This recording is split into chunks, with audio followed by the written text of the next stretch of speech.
recording. I'll obviously edit the first bit out. I'll start the recording now, but I'll do my little intro and then we'll go for it. All right. Yeah, Hello there, and welcome back to another Mason Speaks podcast. My name's Mason, your host, and today I'm with Mark McCormack, a fellow podcaster. Mark, how you doing? not too bad, Mason. Thank you for having me on. I appreciate it. Thank you very much for coming on. Yeah, like I say, it's been we've been chatting. It's been a while since I've done a podcast. You yourself, you do it most days by the looks of it. Is that a sort of concurrent? You do it, at least a few times a week, sort of thing?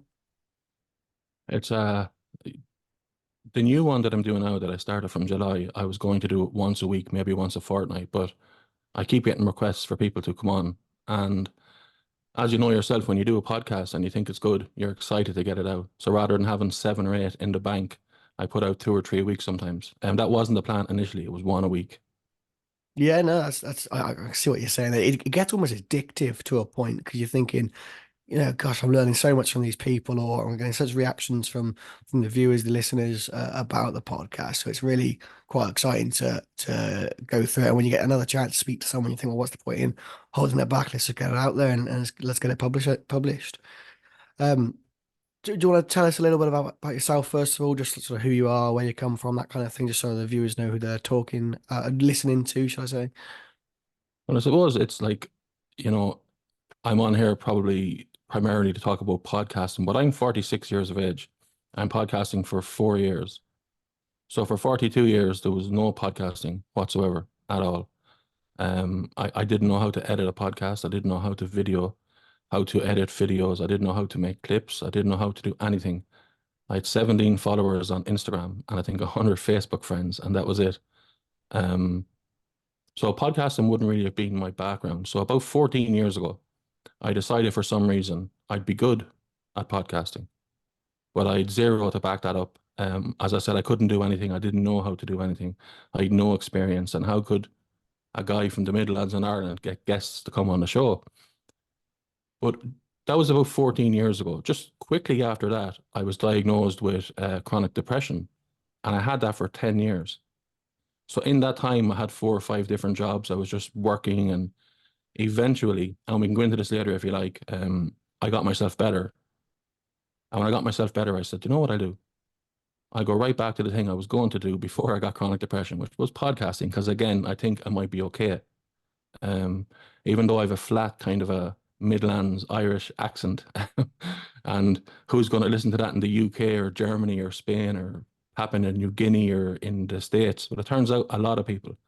Um, so when I came out and I got better from the chronic depression, while I had it, I was noticing that all these podcasts were talking on here's 3 ways to get better, here's 5 ways to get better, and here's what it feels like. And I was thinking, well, this is not true. I have it, I am in it, and the words you're saying aren't true. Fair enough, you have 300,000 followers, everyone loves you, but you're talking nonsense. So I said, if I ever get better, I will talk about the way it was for me, and I will invite people on who I vet to talk about the way it was for them, and have kind of something similar, Mason, that this is just a fly on the wall conversation, as if somebody is listening the far side of a bar or a pub to us two having a talk. And I said, let's do it that way. And it turns out that's very popular. And that's kind of where you find me today. Yeah, I mean it sounds perfect. It's you mentioned about your Irish accent. I don't know about anyone else, but personally, I think it's a very soothing tone. The Irish I've been accent that told you've that got there. before. I've been told that I can't understand you. You sound high diddle diddle. And then other people said it's sexy. So to be honest, I don't believe any of them. I mean, that's fair enough. It's each to their own. Personally, from the sort of, especially the area that I'm from, you get someone from Ireland come around and start talking, and everyone's listening. It's just almost an authoritarian voice to listen to. It's like as soon as you hear them, think this guy knows what he's talking about. But Wow, I that's haven't just heard my that neck of the before. woods, I suppose. You mentioned as well about the chronic depression. Obviously, I can only sympathise with that. I myself went through a period when I was younger, quite a lot younger. I'm 22 now, so but when I was about between the ages of 11 to 14, I went through a really rough patch, depression-wise, mental health-wise, anxiety, stress. I got diagnosed with Tourette syndrome at the same time. and a few other little bits that make me who I am today. So I can totally appreciate how the journey that you go on through that makes you realize certain things. Some good things, like you say, when you come out the other side of it, you realize, I'm going to give this a go, and it gave you that boost. But at the same time, there are negatives that come out of it, as there always will be. It makes you realize the injustices in the world, about the stigma around it, about how people misunderstand it, and like you said, with the tips and tricks to how to get through it. What works for someone is not going to work for everyone. It's not quite as simple as let's let's uh let's tar everyone with the same brush because it's going to work, because you just don't know. What helped me was my friends and my family supporting me and my own drive to get better. Um, and I'm sure you can concur that unless you want to get better, it's not going to happen very easily. Yeah, I'm literally gone blue in the face saying the same thing. It's you have to want to get better 100%. And I know that might sound a bit silly because everyone will say there'll be somebody listening to this now who doesn't know me and is coming back to listen to you doing podcasts, and they will say, "But of course I want to get better." But you have to want it, and that means going through all the pain that got you there in the first place. And that's probably one of the hardest things to do in the world. Um, Funnily enough, when I came out the far side of it, there was no negatives at all. So the injustice of people not understanding it and the stigma of mental health, I got myself into such a state of, I won't use the word zen because somebody probably give me a slap in the jaw, but or my journey or any of them words, but I got myself into such a place that I couldn't care less what other people think. And I don't mean that as I'm a tough guy. I'm absolutely not a tough guy. I'm just a normal guy. But my philosophy was, while I had it and I tried to get better, there was no one that could really help. So over the 10-year period, for 7 of those years, I tried everything. Therapy, I was on tablets left, right, and center. I wasn't happy. I wasn't sad. I was nothing. I felt absolutely nothing for years. I used to do a thing, and I mentioned this on my own podcast, where I'd be so tense that my fists would be so tight and my two knuckles would be white. And I'd call it white knuckling it. I was just so tense all of the time. So after about 7 years, what happened to me was I went into the bathroom like you would in a Hollywood movie and put some cold water on my face. I felt so weird. I didn't know. It was the strangest feeling ever. And I came back out and I sat down in my couch. I had a good job. I lived down beside the River Shannon in an apartment, very well to do, but I was in turmoil. And I remember thinking at that time, I said, I could take my own life now. And just in a blink of an eye, as if you would like this, I decided I'm not going to do that. I said, I'm going to get better. I had realized that I tried everything already. I talked to everybody. I'd done different groups. I'd done loads of stuff. And as I say on my own podcast, if you had offered me $1 million to give you 3 examples of how I'm going to get better, I wouldn't have been able to do it. I had nothing. Like it was going to be 6, 7, 8 months climbing and climbing and climbing until I got to the bottom of the bucket. And then I would start there. Um, but I felt it so strongly that if you were my little brother and you came in to my apartment on that day and said, "Hey, Mark, I feel exactly like you feel. I'm going to take my own life," I would have said, "Okay, I understand." So I felt it to the deepest level ever. And I decided that if I live to be 100 years of age, I'm not going to do it. And if in for the rest of my life, if I can get 0.0000001% better, I'm going to do that. And I started there. And it was a nightmare. I would curse and use expletives here, but I haven't been on YouTube in a while, so I'm not sure of the policy, whether it'll be banned or unmonetized or whatever. So You do I'm your definitely thing. not going to do You it do. here. Speak from the heart. But yeah, so it was an absolute nightmare. And then the next 3 years, I built myself up on my own, 100% on my own. There was times where I would sit down after work. There was times I was out of work, but I could come home on a Friday where perhaps people are getting ready to go out with friends or go out with their partner or their wife or whatever the case may be. I'd go in, I'd buy alcohol, I would close the curtains and I'd sit there and drink all night. And that was a little release. It was the lesser of two evils, although I did realize it was an evil also. And that's what I was doing for the longest time, but always working on myself. So if I felt really, really bad, rather than feel kind of do something to distract myself. I started to, okay, I won't drink alcohol. I'll go for a walk, 2, 3 hours. I think about what's going on in my mind.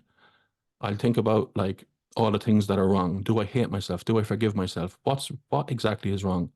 And I realized, and this is your headline, none of it is real. The world is full of cancers, full of bullshit, full of people talking out through their arsehole to having a clue what they're talking about. Nobody's the boss of you, and you're the boss of nobody. Everyone just wants to get along as in a content state as you can, and you will never always be happy. My goal was to just be happy. But the key is that life is full of ebbs and flows, and anyone listening to this knows this. So you're not always going to be happy. So when you feel bad, and then the next day you will feel happy, and just work through it yourself and forgive yourself and love yourself.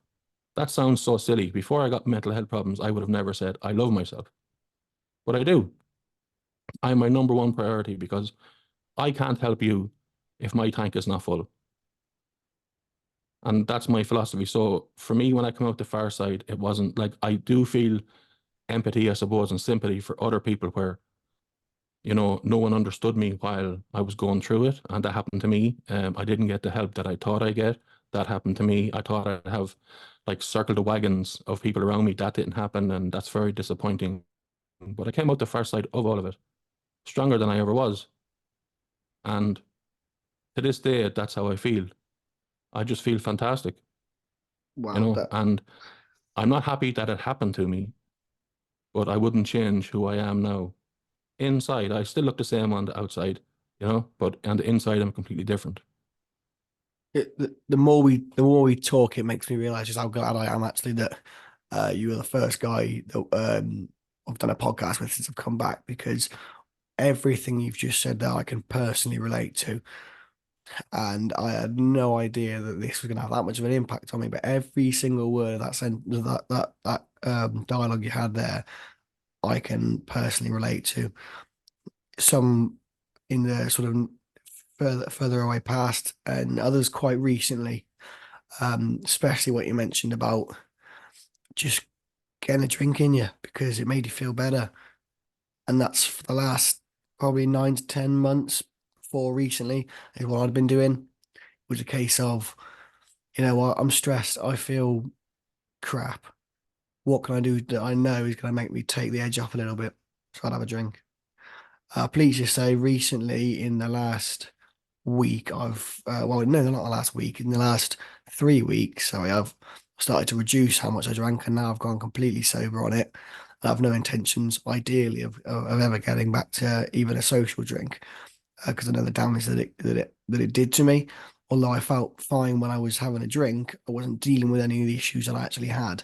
And once I realised the, the fact that I was just masking my pain and masking my discomforts with a bit of whiskey, and that nothing was ever going to get better if I carried on doing that. All it was a case of, on the night I'd feel rubbish, I'd have a drink.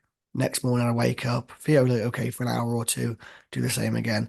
And I started drinking earlier and earlier, and I was clock watching, saying, right, it's afternoon now, so I can have a drink. No one's going to judge me for that.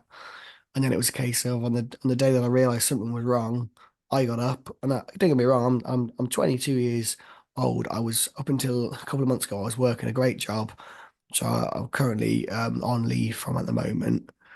Um, but I was working a great job, and then all of a sudden I found myself at 10:30 in the morning in a local pub, ordered 2 pints of beer, sat at the fruit machine by myself, and I thought something has got to change.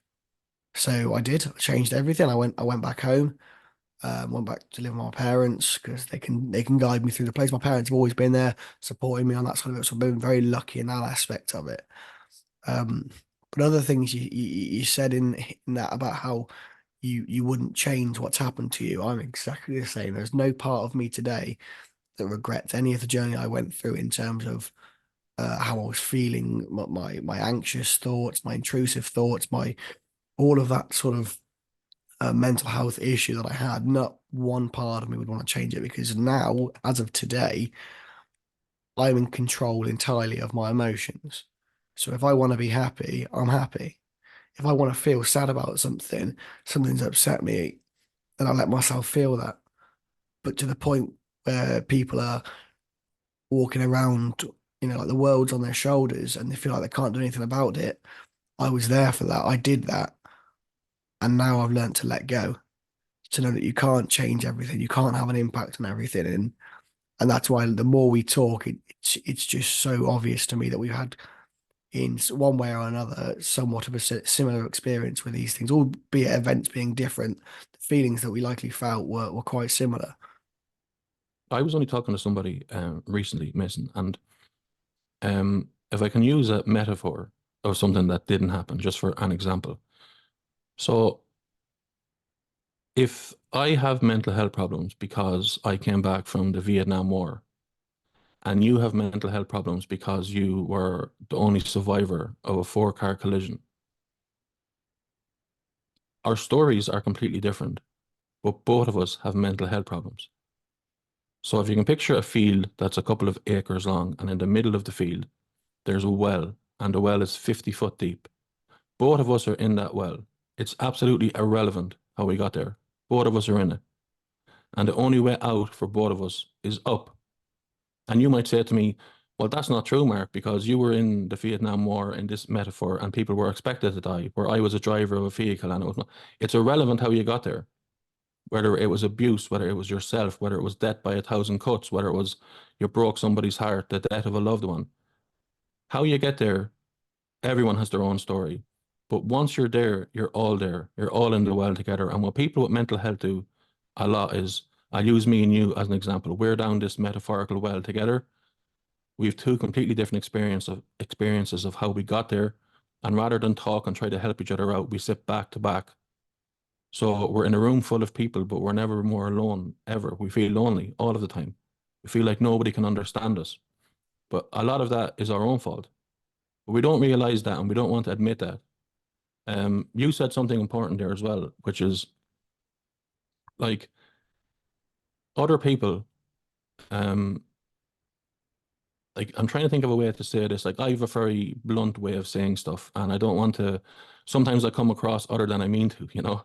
But the people on the people that listen to my podcast know me, so they know the way I speak and what I really mean. But because this is one I haven't been on before, it's like I'm not saying that other people's opinions don't matter. If you have a loved one or a wife or a husband or a son or a daughter or a best friend or whatever, that's okay.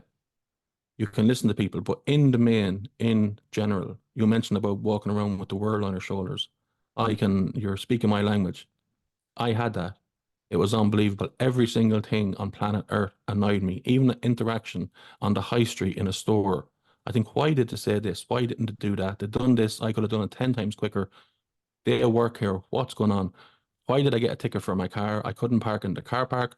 Why is it raining now and I didn't wear my jacket? Every single thing on planet Earth, everything, 1,000 times every day, everything is wrong. Now, I was like that for years, but when I look back now, or even particularly right now, like none of those things I care about. And I do what you said. I could be in a position where you said that you're in control of your emotions, and that's unbelievable. I still am not. So I can get angry in a blink of a hat, in a blink of an eye, but I can stop it in a blink of an eye as well. Because to get better, particularly for those last 3 years, I had to listen to myself. I had to listen to my emotions, listen to what I was feeling. And sometimes when men talk about emotions, I think, oh, is he weak? And no, sometimes my emotion was to behead somebody. It's not always a weak thing. It can be the complete opposite. And we see that after the clubs on the streets all of the time. But I just learned to control them. Does this matter? No. Well, then I don't care. One of the biggest factors that helped me is, and you know, it's only people who've been through this that this will mean something to, but like I don't need to be understood by other people. So I would be happy for someone to think they won an argument and I would say nothing for my own peace. Whereas 10 years ago, I could not do that. I'd say, no, you're wrong. Here's all the reasons. You haven't read the literature. You don't understand what you're talking about. That's just an opinion you have. But if you put that out further into the world, the percentage is probably wrong on yours. But I just don't bother anymore. I let people do their own thing. I try to help them. If they listen, if they don't listen, that's okay. And I just go about with my life. My peace is number one. If I want to help anyone that's related to me in any way, shape, or form, or friends, I need to be strong. And for myself, I want to be strong. I'm not happy every day, but I'm content every day. I don't wake up in dread every day. Um, there's been in the last 4 years, there's been the odd time here and there where I think, Jesus, I kind of feel a bit bad again now. And I think I'm feeling like this for 2 days. And I'd say, okay, well, fix this and then work on why didn't you spot it after an hour? Were you busy? Were you having too much fun and you didn't realize what exactly what exactly was wrong? Like I'd sit down and people say to do this and they don't do it. I do it. I'd sit down on my bed in the morning with a coffee at 6 o'clock and I'd say, you were like a lunatic yesterday for 5 or 6 hours. Why? You're not getting off this bed or doing anything. I'd find out why. And some of the time it's my fault and some of the time it's not my fault. And then I always come back to, does it matter? No. Like you can't change the world. You can't change wars. You can't change this woke brigade. You can't change this, toxic masculinity stuff. You can't change anything. You go on TikTok or any of the social media sites, like you get 45 million views for peeling a banana. Like who's watching that? Who's liking that? They've absolutely zero conscientiousness whatsoever. But if they want to do that, they can do it. But I'm just not getting involved. I'm not going to argue with you. I'm not going to give you my senses. I'm not going to give you my time. I'll just smile and say, have a good day and go about my own life. And that's what I do. But the only regret, I suppose, I'd have is that I didn't realize this in my teenage years. I would have been a much happier life. Yeah, what you say there about not giving them the time, or if you're not interested in it, then that's fine. They do their own thing, let them carry on. And I heard a great uh, like you use a metaphor um for that sort of mindset, and someone said if you had, I think it was, if you had $87,600 pounds euros in your pocket, someone came up to you from behind, took $10. Would you then spend the rest of the money trying to get that $10 back, or trying to get back at that person for taking those $10? Of course, you'd be upset. You'd want the money back, but you wouldn't spend the rest of the 86,000 trying to get it back. No, you'd be on a jet ski in Florida. Of course, Like, you like would. it wouldn't even give you a second thought. And you're It's right, eight, that's it. and there's That's 87,600 seconds in a day. exactly. So if someone takes 10 seconds of your time that you can't get back, why waste the rest of your day trying to fix it? Just enjoy what you've got left. And that was the point they were trying to make, that Yeah, sometimes someone will take away time from you in a way that you didn't like. They'll say something horrible, they'll do something which frustrates you. But if you're going to let them take that 10 that those 10 seconds, don't then choose to spend your other seconds fighting it. It's happened. yeah, You can't change the fact that it's happened. You're going to be annoyed that it's happened, whether you get the money back or not. yeah. And also that's spot on. And also, who gives a shit what other people think? Like I don't, you know, I don't take abuse or of someone that I wouldn't, or I don't listen to abuse of somebody that I wouldn't go to for advice. Exactly right. It's exactly What's the right. point? Wasting your time, wasting your time. And that's not to say that just there's a lot of people out there who are blissfully unaware of everything. They're just going about their life, doing their thing, and that's it. They have no wherewithal about how other people feel. They're just like a bull in a china shop. And I would say avoid those at all costs because they do take seconds away. Yeah, yeah, they do. And sometimes you have got to think about whether a person is serving you in your life. And I think that's something that a lot of people try to ignore. But obviously, as the listeners can see, that it's something that you like to talk about. You're quite open with how you've been through different things. I think that's probably what makes your podcast so popular. Would you agree? I mean, you have got a fairly successful podcast going at the moment. Is it something that is it a full-time thing that you do Yeah, now? Is well, it? it's very good. Look, it's two things. I started one called the Clockwork Junkie podcast that was on YouTube, Spotify, Apple, and every other platform. And there's like 4 or 5 million downloads altogether. So it's not Joe Rogan popular, but it's Mark McCormack from Athlone Town in the middle of Ireland popular, who started podcasting at 42. I took a break for a few months then because what I was starting to do was starting to look for guests who were popular, and my one was popular too, and we could collab. And I went away from what I enjoy doing, which is this, meeting people and talking.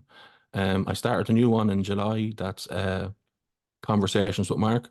That's just on Spotify, and I'm on Instagram as well. You can go and follow me if you like, at Conversations with Mark, and then Conversations with Mark on Spotify. And that's it. And I just talk to guests and I chat, and I've no agenda. I tell no lies because I have the worst memory in the world and I'll forget, you know. I just be myself and talk. And if someone disagrees with me while I'm talking to them, that's okay. If I disagree with my guest, I'll tell them. No more like you. I have no questions lined up ever. I have nothing. It's funny because I have a pen in my hand when I do my podcast. Maybe it's just a podcast thing, but I have no paper in front of me. So um, I've no questions lined up, and the conversation could go anywhere. I talk about to a pastor a lot, a fella called Jeremy, and I talk about God, and I talk about, you know, spirituality. I've talked to people who do like talk about paranormal, and I talk about everything under the sun, any topic that I don't know. And my guest nearly always knows more than me. So I'm learning all the time. But I do, like a 4-year-old child, bite back with questions all the time as well. And I don't believe that. And why is that? And why are you saying this? And a lot of people have said to me, I kind of get away with murder with what I say, but I think maybe it's the Irish accent and the way I say it. There's no malice behind anything I say. Which is quite Um, important. It's yeah, about what you're obviously doing and what was the intent of for my journey on the podcasting world as well, is that I was trying to learn. I was asking questions and speaking to people because I wanted to. I always found myself I was quite naive in the world. I didn't understand things which I wish I understood. I looked past certain things which other people would notice. And I thought, well, one way of doing that is communicating. It's something that people, as a society, especially in the sort of Western culture we live in, is it's we forget to talk. We forget to have an open dialogue with a person. The amount I've learned from you in this conversation, learned about you, about your life, and about how things that you've said have affected me, is far more than I'll get from reading an article on any sort of news platform. It's so important that people as a whole talk to each other, and I think that we forget that, and I think we forget the the idea that we're only going to grow, we're only going to change and evolve and get better through sharing ideas and conversation and culture. And well, that's my opinion. Obviously, that could be highly debated, I'm sure, by people who have different opinions on that, but that's okay as you're well correct. because But you, and making mistakes. yeah, and, you know, it's all part of the journey that we're going. I know I keep saying journey, but for me that's what it is. Everything that I'm doing is part of a bigger picture, something else that I'm going towards, something else that I'm working on. Everything to me it is just another step along the way to get where I want to be. And One of this, the keys for this is my belief. One of the keys is to realize, and this is not pointed at you or me, it's to everybody, that a couple of times a year, every year, you will fuck up. End of story. It doesn't matter how kumbaya or zen you are, or if you're like Buddha himself, you will fuck up. End of story. That's not for negotiation and it's not for debate. But what you need to do is to be able to forgive yourself. So, okay, I fucked up. Let's go again. And you'll do that until the day. If you won the Euro Millions tomorrow, you think life would be fantastic. I'd have loads of money, which it would be. I could buy loads of stuff, but you would still fuck up a couple of times a year. No problem. Everyone does it. Who has ever existed, who lives now, and who will ever exist. The key is to, like we mentioned earlier on, love yourself and think you're important. And if people aren't listening to you, stop fucking talking to them. And if you make a mistake, forgive yourself. But also, if you're making a mistake every day for 100 days in a row, be tough on yourself. Say, listen, Mark, stop doing this. You're using this forgive yourself as an excuse. So just kind of be your own mother and father in your head if you can as well, you know, and listen to the way you feel. Listen to when you're sad. And if you're sad, you know, you don't have to be thinking, well, life is really bad. And you're entitled to be sad. You are going to be sad again hundreds of times this year, and you're going to be happy and you're going to laugh. You're probably going to cry. Someone's going to hurt your feelings. You are going to hurt somebody else's feelings. It's life. It's how it's go on to the next thing. Apologize or don't take shit off somebody. Depends who you're, all the different facets and all the different things that can happen to everybody will happen to you as well. It's how you deal with it. And the bottom line is that the only thing that matters is the reality that you make for yourself. So if possible, if people say things bad about you, it's irrelevant. Who gives a shit?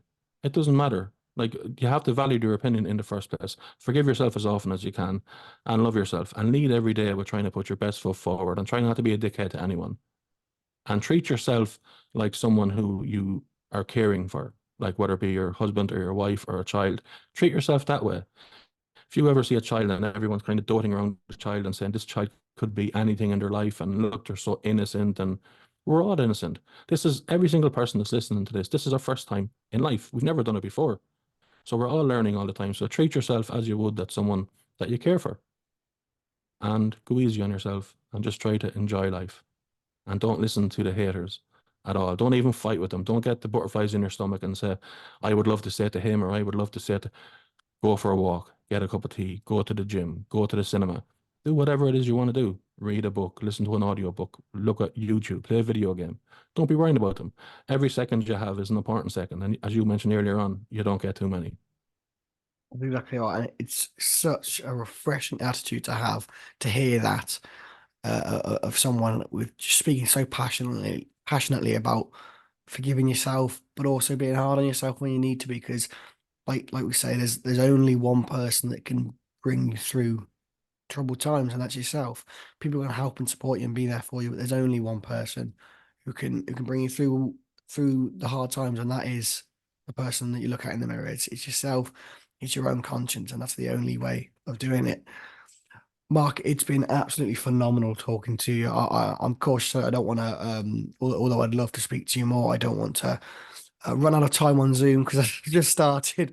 I've still got the free basic membership, so it would cut out and we'd be cut halfway through conversation, which would be a real shame. It'd be perfect to speak to you again at another time. It's been, like I say, it's been really, really enjoyable, and I'm sure the viewers have enjoyed it too.